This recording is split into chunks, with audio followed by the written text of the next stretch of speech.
Hi, everybody. Welcome to Wadeh Wednesday. And we are going to get our clarity because I'm coming on live to do a question and answer.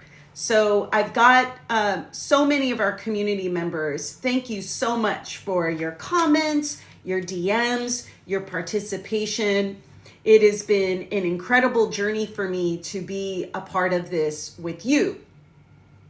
So I've got many people who sent me questions that I thought today, to gain more clarity, that I will answer. So let's get started. Let's see. Okay, here we go. All right, one of the questions that I get more often than not is how to deal with toxic people. Now, within our cultural context, I know that people will say, oh, our culture is so toxic. Well, there are aspects of it that are very toxic. And how we manage it is going to be a little bit different than Western folks dealing with toxic people. Because many times within our culture, we cannot cut people out, or we don't leave our families. That's a very Western way of looking at things. Here within this context, when we're dealing with toxic people in our family systems or within our communities at large, there's a couple of things for you to be aware of. And it really is about your own self-reflection. Why is this person triggering me? The more grounded you could become within yourself, the better you will be able to handle toxic people. So let's go with the first one. Is the number one thing with toxic people, and I say this to my family members, I say this to my friends, is limit interaction. Yes, we are obligated to go to the family dinner. We're obligated to go to the hafla, where we have these familial obligations. However, do you need to sit right next to the person? No, you don't. And can you limit the amount of time that you're around this toxic person? Now, one thing I see within people, because we're such people pleasers and we tend to internalize things, we will say, oh, I can handle it. They're not that bad. Maybe it's me. And I'm going to say, no. Don't do that to yourself. Do not gaslight yourself around that. Limit your interaction. Sometimes when I was growing up, I am known in my family as the dishwasher, because doing the dishes was an acceptable, oh, shufu mashtarha, she's doing the dishes. But that was my way of removing myself from the toxicity, from toxic people. And I didn't necessarily need to interact with them. And if they came near me and said, oh, I'm so sorry, I'm busy with the dishes, I want to be present to you, right? And you use deflection techniques. Many times if you're in a toxic situation, go to the bathroom. Oh, I'm so sorry. Sorry, auntie. Sorry, I'm okay. Sorry, toxic cousin who's jealous of me. I got to go to the bathroom. And you deflect and you walk away. Give yourself permission to do that. So dealing with toxic people really begins with you. If you give them power, what do you think happens? Oh, they will take it and run with it. And then they will squeeze you more and more.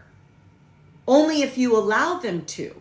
So please do not allow to be in the periphery or be in the space of toxic people any more than you have to.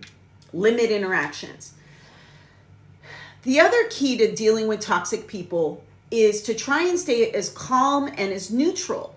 Because with these toxic people, and we come from a culture, in my experience, we are so good at attuning to people, even in a toxic way. Like, we're people pleasers. We can know when somebody's upset. We know when somebody's hungry, generally, right? Toxic people know when you're insecure. They know when you're feeling sad. They know what buttons to push. So the more you are aware of what those buttons are, So somebody asked a question about not being married at 36. Okay, that might be your button. That's fine. Have awareness around that button, because the toxic person will use that to try and bring you down. But when you have awareness about yourself and you go, yep, okay, I'm not married, I'm 36, and guess what? Auntie or Amo is going to use that to try and bring me down. Hey, if you're clear on where you're at, then what they say, it will still hurt and it will still bother you. I'm not going to say, oh, we're superhuman. But however, you will find more neutrality around that once you get clear on where you're at. The other thing, toxic people, please, Allah khalikum, please, you guys, don't take it personally. So many times, and this was me too at one point before my healing journey. Anytime anybody said anything to me, or when I look at my family members or community members, anybody that say anything, immediately they're jumping. They're so defended. They feel like it's a personal attack. They can only attack you if you allow them to. So do not take things personally. Understand that toxic behavior often stems from internal issues of that person and not you. So when the auntie or the cousin or the ammo or your parent, if they are engaging you in crazy making behavior, negative behavior, they want to take you off your game. They want you to feel less about yourself, and they're really good at it. They're masterminds at it. That's why I say be very, very careful. Know thyself. Know that whatever they're doing to you, they are doing to so many other people, but it could feel really personal.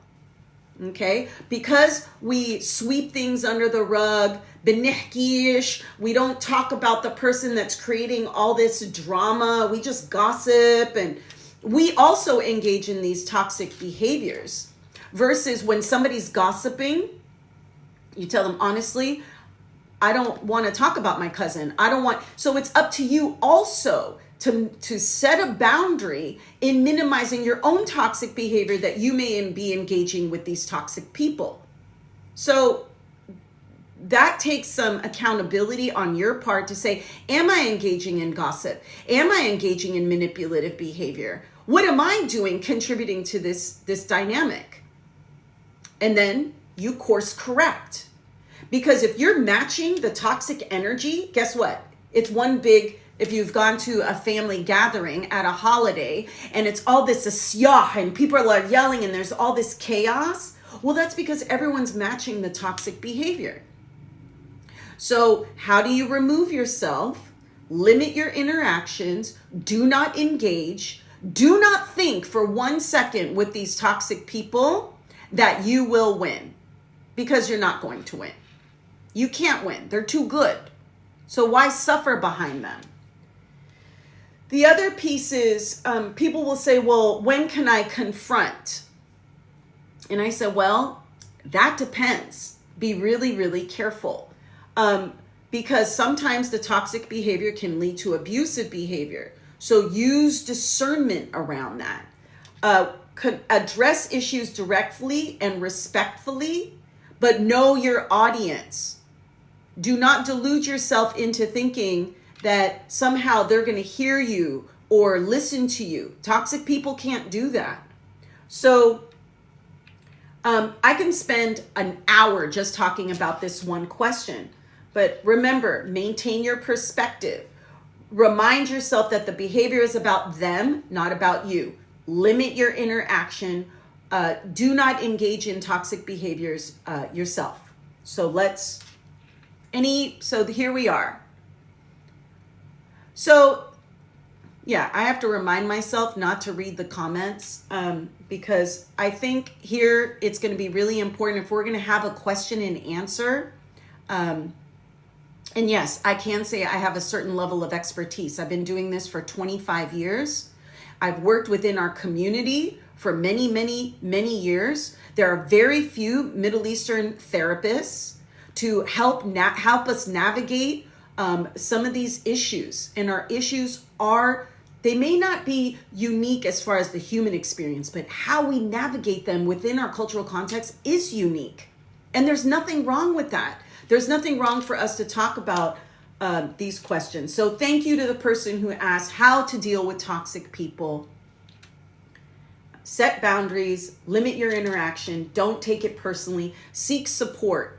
Because if that level of toxicity is affecting your, really important for you to get some support, whether it's a good friend, a therapist, but talk to somebody about it. It's very difficult to deal in these dynamics alone. All right. This other question. Somebody wrote, oh my God, preach. My major was picked for me, and now I'm 26 years old and still lost on what I'm meant to do.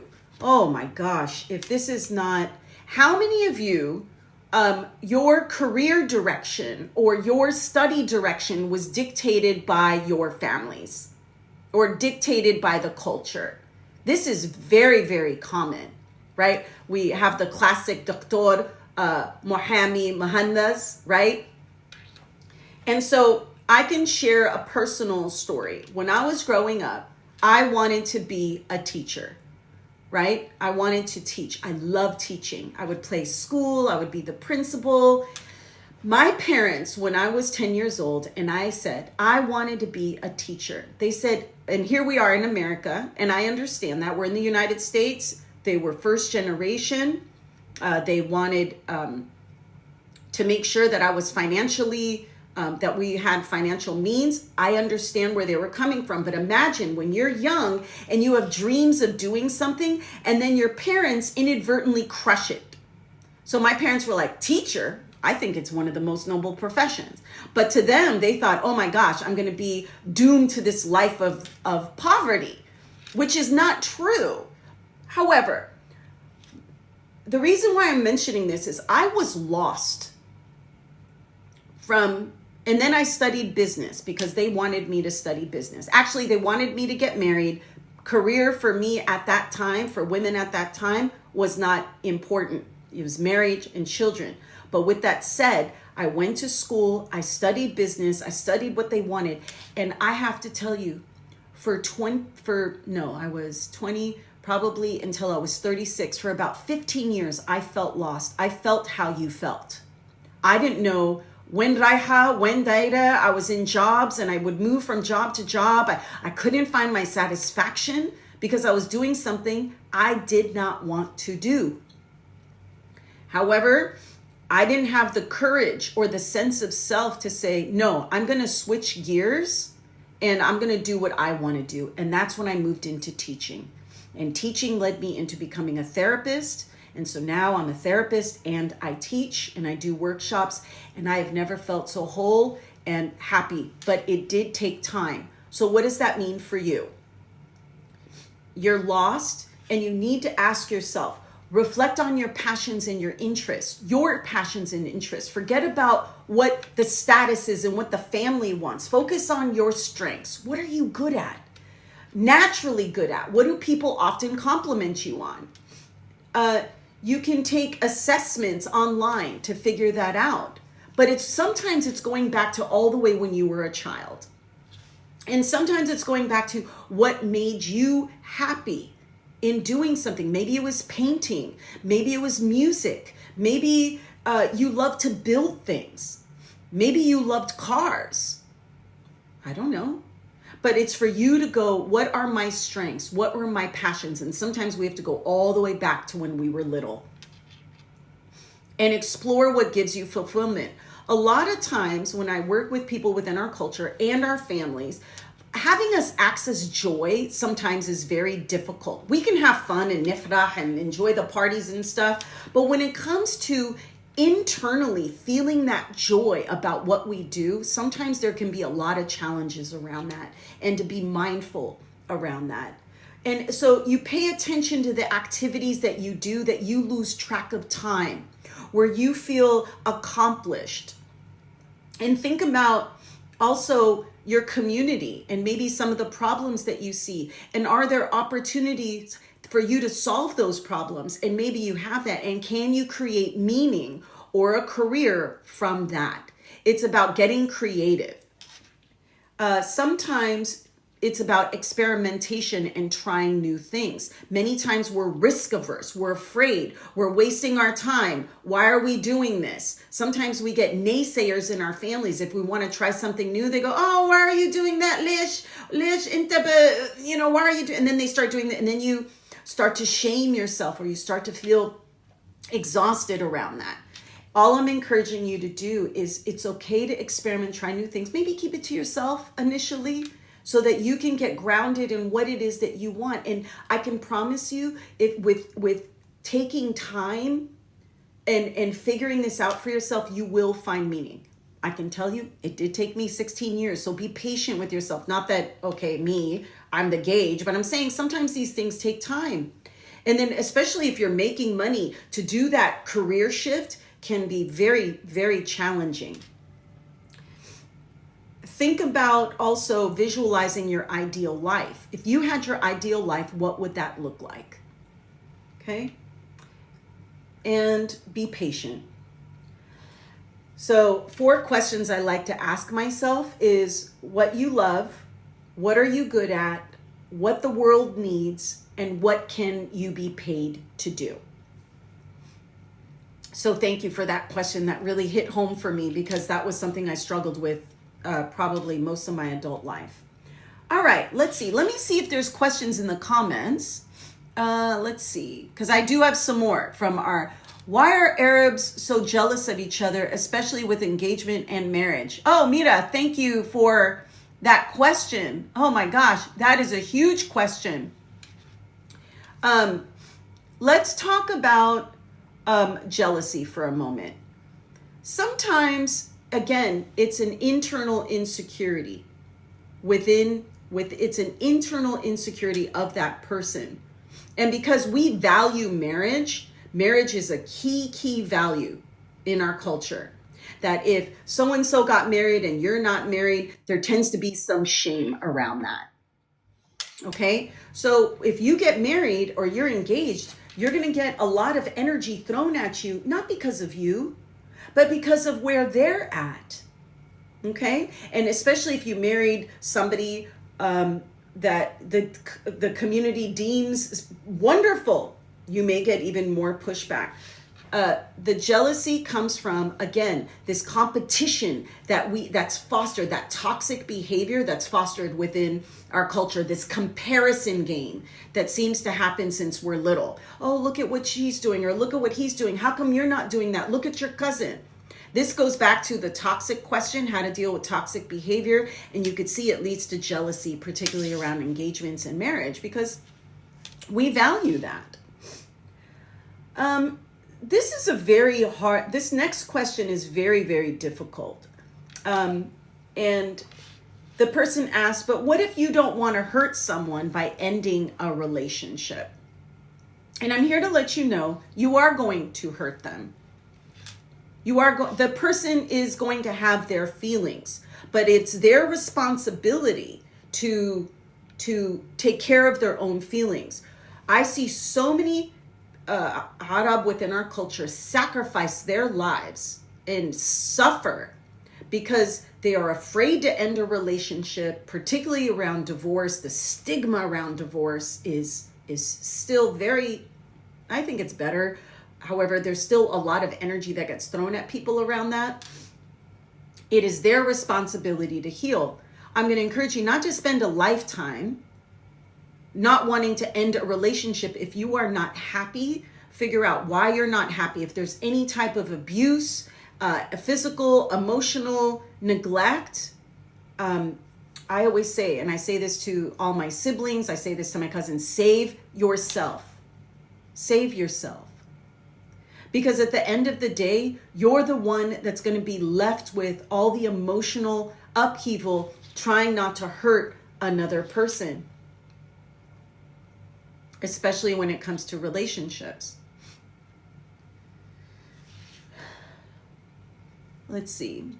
How to escape it kind of went through escape a toxic. Okay, this is one, how to escape Arab families Somebody asked me that. I live with my parents. I feel like I can't distance myself from my trauma while it's still going on. One of the hardest things for me as a clinician working within our communities is this very question. When you're in the environment, because we're not like, for instance, the American, they cut off their parents, they leave, they move across country. For us within our cultural context, many of us don't have that, well, I say luxury to do that. People will say, oh, sure, you can just cut them off. And I say, ugh, can we? Very, very difficult. So how do you heal when you're within a culture, when you're in this toxic family system? I would encourage you to go get support. To try and do that alone is extremely difficult, extremely difficult. This is where, going back to dealing with toxic people, limit interactions, try and spend time at work, try and spend these acceptable things that you could be out of the home, work, school. Sometimes, depending on where you live and where you're at, it's creating.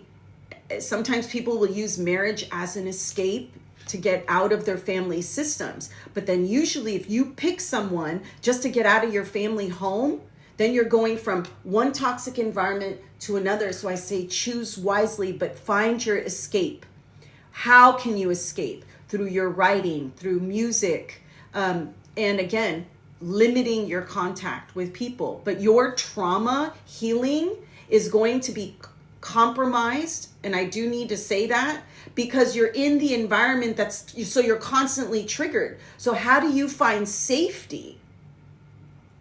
And it's only up to you to figure out how you can find that safety within yourself. Like find safety in school, at work, if you're, to go out with friends, to journal. I can't answer that for you, but part of being in these toxic or these difficult family systems who are constantly poking at you and picking at you and putting you down, you're going to have to work 10 times as hard, and I'm not exaggerating, to keep you in a safe place within yourself. And that's why I created this community, really, is so that people can come here and say, oh, I feel seen, I feel heard, I feel like there's a place that I can come to know that what I'm going through is extremely difficult. You are trying to heal in the very environment that you're triggered. And that's why I say offer yourself some grace. Anytime I work with people within our culture, myself included, it's to say, this is hard, and what's that one right step that I could take for myself? Let's see, let's keep going. Any questions? Let me see before I move on to the other questions that people have had. Let's see. I appreciate you, Fahad. Thank you so much. I appreciate you for being on this live. This community has given me so much because it gives me hope that we can all come together and heal and be able to talk about these things who's allowed to talk about these things? When? Where do you go to to talk about these things? Okay. This is a big one within our culture. This is a huge one. This person says, letting go of old beliefs is so challenging. I feel like I can't change that. Any advice? Our patterns of belief it's the entire lineage. It is generational patterns of belief. So again, within our culture, I say, offer yourself some grace. It's not just your belief system. This is, I would say, it's my immi, or my tete, or siti for the female lineage. These beliefs span generations. So this is where first you acknowledge the belief that is not serving you. Say, what is this belief? Identify write it down. Don't just keep it in your head. Write it down. What belief do I have? I'm not good enough. is a big one. I'm not good enough. And then you say, where did that come from? Where is the origin of that belief? A lot of times our beliefs, the negative ones, were instilled in us from when we were very little. So they're not even your truth. It's not even your belief system. Because why would we have beliefs that are going to harm us? So they usually come from when we are little. And then you ask yourself, where did this belief come from? Who or what influenced it? Now, when we're in some of these family environments, these beliefs are coming at you from not just one person, 6, 7, 8, 9, 10 people. So if you want to shift it and they keep telling you, no, you're wrong, you have to work extra hard to ensure that you're saying, why am I holding on to this? Who are these people? Are these people that I respect? Are they people that, now we're supposed to respect our elders, so let's take it a little bit deeper. Are they people that you value? Are they people that you respect? More often than not, for me growing up, when the aunties or the ammos, behku ishi, they're like constantly telling me things like, oh, why did you do this? You did this wrong. And they shame you in front of people. Hopefully your generation, the younger generation, they don't do that anymore, but they shame you in front of people. And you have this belief, I'm not good enough. I'm a failure. As I grew older and as I was on my healing journey, I said to myself, are these people that I respect? How are these people that I value? More often than not, as a Arabi woman, I respecting my elders, but then I recognize that respect, I don't respect who they are as people because they don't live in alignment with my values, and that's okay. So be really, really careful on where these beliefs come from and are they people that you value? And if they're not, ask yourself, why do I keep holding on to this? Is it keeping you from moving forward in life? Is some way, are you doubting yourself? And then you assess its validity. Is it true? More often than not, in working with people within our culture, they're the top in their school, the top at work, the top in doing everything for everyone. That's the beauty of our culture in a lot of ways, that when we excel, but we don't value how we excel because of these old belief patterns. We don't allow ourselves permission to feel good about ourselves. And so this is where you have to understand the impact on you. What is the impact on you holding on to these old belief systems? Are you being risk averse? Are you engaging in relationships that aren't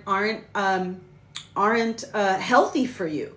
Are you viewing yourself in a negative light? Does it lead you to engage in addictive behaviors? And how much is it limiting your growth? Are you feeling fear, guilt, inadequacy? Any of those things, let them go.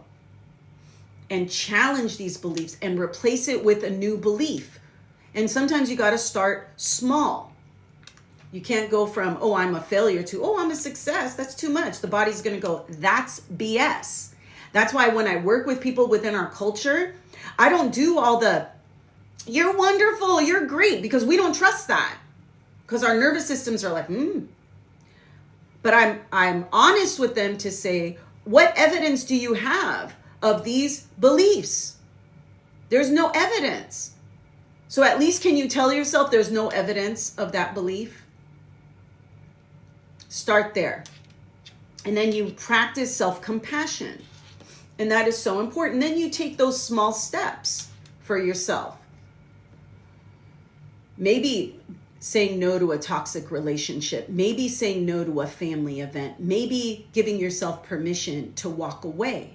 Those are those small steps, which I think in my experience are huge. And surround yourself with support. All right, let's see. Let's see. How can I stop a toxic relationship in love? I think I got most of it. It's going pretty fast. I don't want to live alone. How can I stop that habit? So it sounds like, Mira, it sounds like you are in a toxic relationship.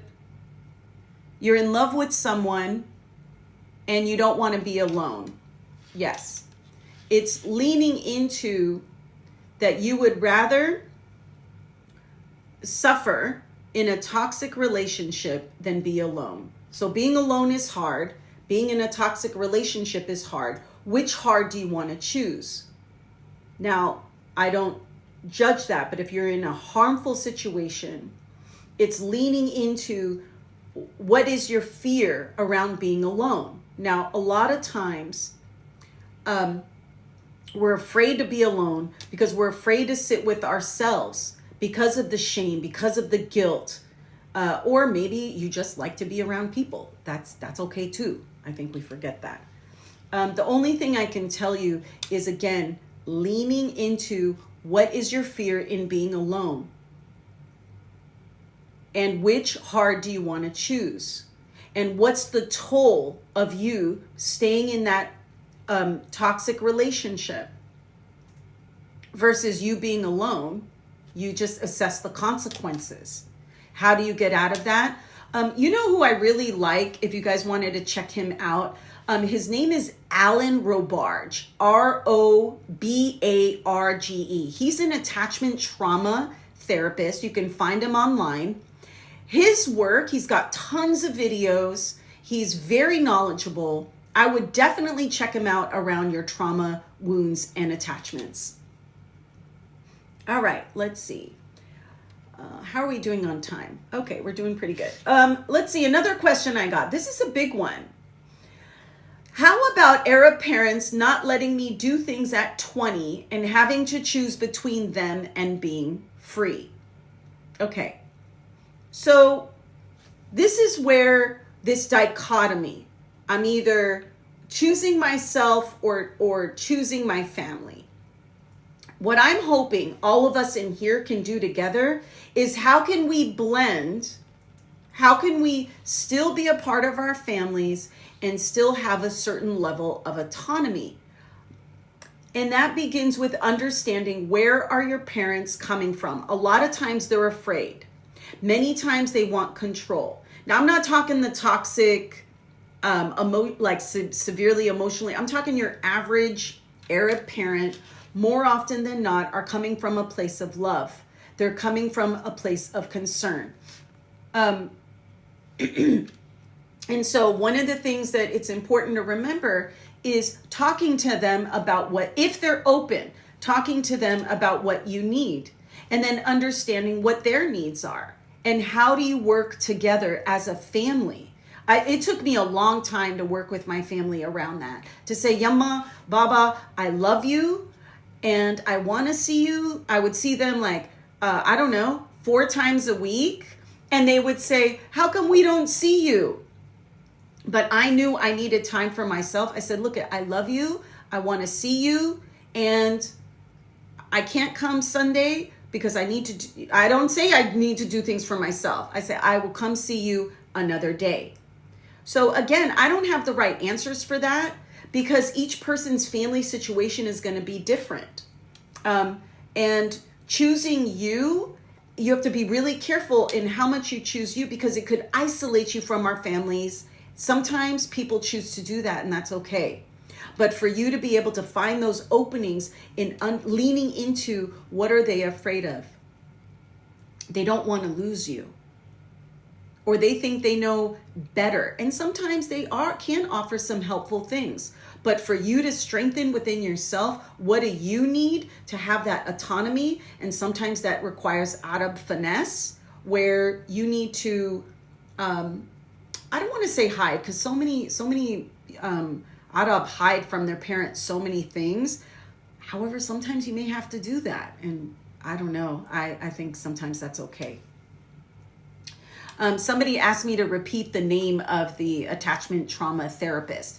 Alan, Alan, Robarge, Robarge. He is great. Another guy that's pretty good that I like on toxic family systems. Now, mind you, this is they don't take into consideration our cultural context, but what they say is really interesting for me clinically, and it's been very helpful. Another one who I like is Jerry, Jerry, Wise, Wise. Jerry Wise talks about narcissistic family systems. He's also very good. Just know that the videos aren't like bells and whistles. These are old school guys, but their content is very, very good. All right. One of the last questions, if anybody has any questions thank you, whoever put that in the chat. Another question. How should I respond to people asking me why I didn't get married yet? I'm 36 years old. I want a good answer to that makes them stop asking without being rude or looking weak. Wow, if that's not a big one. Akbalkom, akbalik, akbalak, and you go and how come mish mitjawez or mish mitjawza? What's happening? What's wrong? Many times, if this, again, it goes to self-reflection. If you feel like marriage is important to you and marriage can be a very beautiful thing with the right partner, and you just haven't found that person yet, or maybe you're terrified because you see your parents' toxic relationship and you're like, ugh, I don't want to go down that road. Or maybe there's a fear that that person may abandon you, or you're not good with vulnerability. There's lots of reasons why you may not be married. However, the families are, again, let's operate from a place of good intention. They want to see you, because it's a value, they want to see you thriving in marriage. So one of the things is assessing for yourself why it's such a trigger and how to move through that. So when the auntie says akbalak or akbalik, and you really want that and you feel that pain and you don't want to be rude, sometimes people answer rudely. I say, come from a place of empowerment. Many times it's inshallah fi nasib. Inshallah fi nasib, auntie. And then you deflect it and you go, how are you, auntie? How's your daughter? I know she recently got married. And then you do the Arabi. We're very good at deflecting questions. Just deflect it back. And that's okay. Or just say, oh, hey, auntie, I got to go. Or Ammo, I got to go. Thank you. Izafi Nasib. Pray for me, auntie. It depends on your personality type. I tend to be more feisty. So I'm more extroverted. So for me, I find it more unabajawib. So I'll say, okay, auntie, thank you so much. I appreciate that. And you keep it moving. But if you're more introverted and quiet, or more, you feel just a lot of feelings inside, it's okay to say, inshallah. Yes, is a fi nasib. And you just keep it moving. Use the Arabi phrases that are going to deflect it. You don't need to, number one, don't explain yourself. Number one. You don't need to explain yourself. You don't need to tell them your dating history. You don't need to tell them anything. And so find your phrases.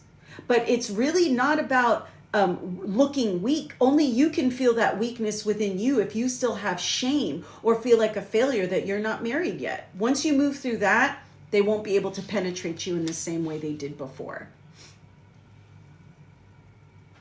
All right, we're just about finishing up here on the live. Let's see, any other comments? I love that you guys ask these questions. Again, I was talking to my assistant Mira and I was like, our culture has so many layers to it that it's really hard to give you guys like a 1 minute soundbite or 60-second soundbite on TikTok on how to manage this.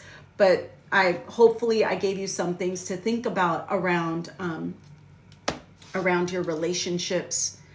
Dealing with toxic people. Let me see. How can I deal with an easy triggered partner? So thank you for your words. Let's see. So if you have a partner who's easily triggered, just know if they're not open, if they're rigid, if they're not willing to heal, and you're walking on eggshells around that person because they're triggered by everything. Anybody have any brothers that are like that or sisters that are like that? You can't even like say anything and they're already like, rah, rah, rah. Oh, so exhausting. If you have a partner like that and you're already married, I would say try and go get some support around that. Somebody wrote, all my family. I know.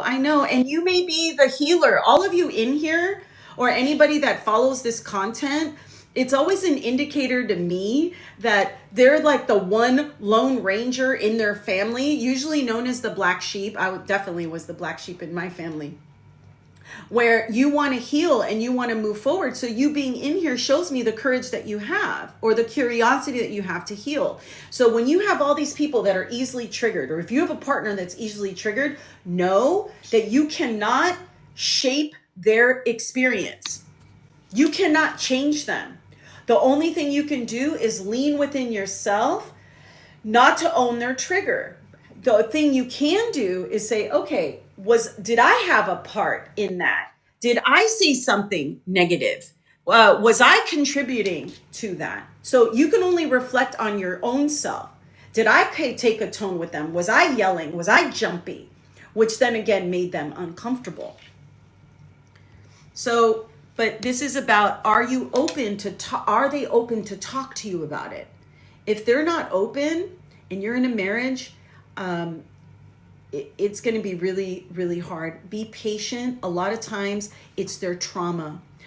It is rare that I meet somebody from our communities that does not have significant trauma history. And I'm talking multi-layered trauma history. So if your partner is easily triggered, it may be unprocessed trauma, unprocessed grief, and they may not have the tools.